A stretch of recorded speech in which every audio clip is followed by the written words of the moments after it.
Hi, Miss Mannequin. My name is Sarah. I'm going to be your nurse today. Can I get your name and date of birth? Miss Mannequin 4971. Okay. I've already verified the doctor order to access your port. Do you have any questions about that? No? Okay. I'm also going to assess for any allergies. Miss Mannequin, do you have any allergies? No allergies? Okay.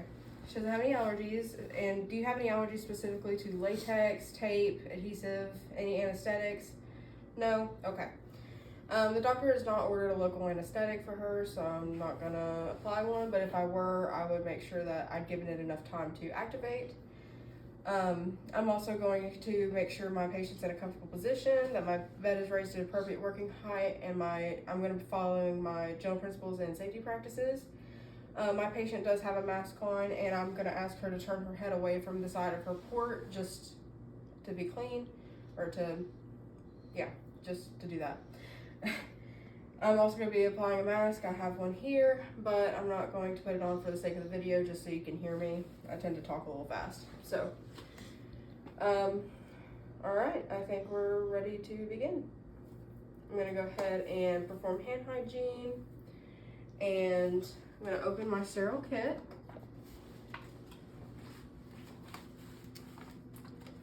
Okay. And I'm going to be applying my Huber needle 6 inches away from my kit. Discard. There's a trash can down there. And my needleless connector 6 inches away, of course, to maintain my sterile field.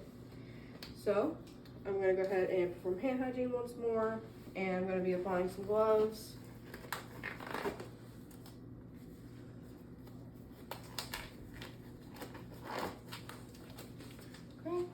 I'm just gonna assess for the site of her port, make sure I know where it's at and I can feel it. Okay, and I found her port, so I'm gonna go ahead and remove my gloves. I've also taken note of any surgical adhesions or anything on her skin from her port, but her port's a couple years old, so it's pretty good and healed. So I'm gonna go ahead and perform hand hygiene once more and apply my sterile gloves.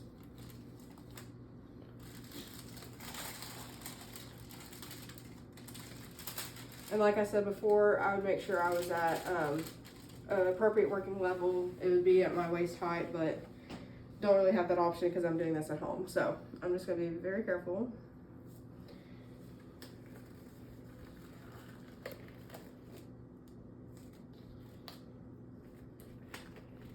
Okay. And my gloves are a little wonky, but I'm going to fix that once I get this other one on.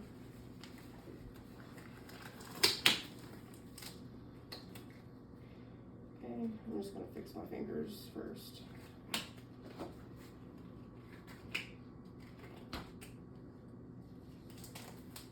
Okay. There we go. Alrighty, so I've got my sterile kit here, and I'm just going to begin by scrubbing the side of my needleless connector, because you never know. So that's all clean. And I would throw that swab away after I'd scrubbed. But I'm gonna go ahead and connect my needleless connector to the Huber needle. I'm going to scrub the hub on that vigorously.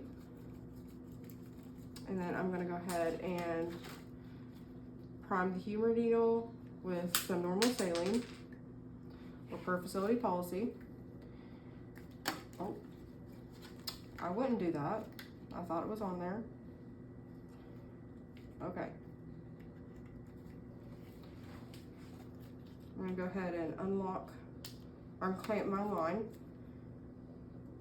I don't know why, but that syringe does not want to stay on there. Okay, so I'm gonna go ahead and prime my line and make sure that's all good to go. I'm just gonna go ahead and lock it again or clamp it and just set it back in there very carefully. Okay. So I've got my line all ready to go. I'm gonna go ahead and activate my ChlorPrep. I'm gonna snap it and activate it, make sure it's working, all that good stuff. I'm gonna sacrifice this hand and just make sure that I have my site located. Or before I do that, I would clean, I'm sorry. So I'm gonna clean a 2 to 3 inch area for 30 seconds, and I'm gonna allow that to dry. This hand isn't gonna be sterile anyway. So I'm gonna discard that. I'm gonna make sure my line is all coiled up in my hand and ready to go. So I've got my site located, I pulled the skin taut, and I'm just gonna go ahead and access the port, and I'm gonna advance until I hit, like I feel it hit the back of the port. I'm gonna go ahead and unclamp my line. It's kind of hard to do that with the syringe in my hand. Okay, my line is unclamped. So I'm gonna go ahead and aspirate for blood return, just to make sure that I'm in the right spot. I don't want any blood return in the syringe, just in the tubing. So once I get that blood return and I've aspirated and all that, I'm gonna go ahead and pulsatile flush.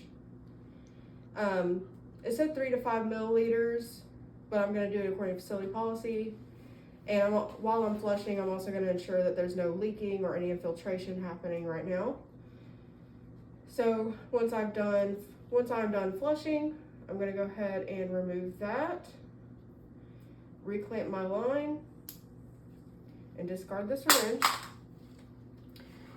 I'm gonna go ahead and clean my needleless connector and apply a disinfectant cap, a Kuros cap as they call them. And I'm going to apply a skin protectant, 2 to 3 inch area around the site, just to make sure that everything's all right. I'm going to allow that to dry according to facility policy. I would allow everything to dry according to facility policy. And she's noted no pain throughout this procedure, so she's doing all right.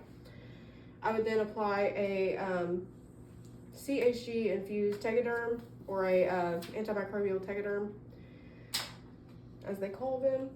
So I'm just going to go ahead and apply that. According to facility policy, they have different things that they use, but this is what my facility uses. So I'm going to peel that off.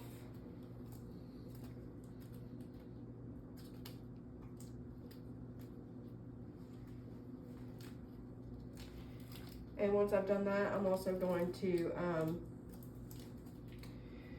her mask fell off, but it's still on right now. I'm also going to make sure that I initial, date, and time the dressing change, and going to go ahead and I've made sure my line is clamped and her line has been flushed. She is not receiving heparin, or her doctor has ordered a IV infusion today, so she's going to be getting that later, so she doesn't need an IV heparin flush or anything like that, or heparin lock, so he hasn't ordered one. So I'm going to go ahead and remove my gloves. I'm going to clean up my mess, assess for pain, assess for any irritation, anything like that, and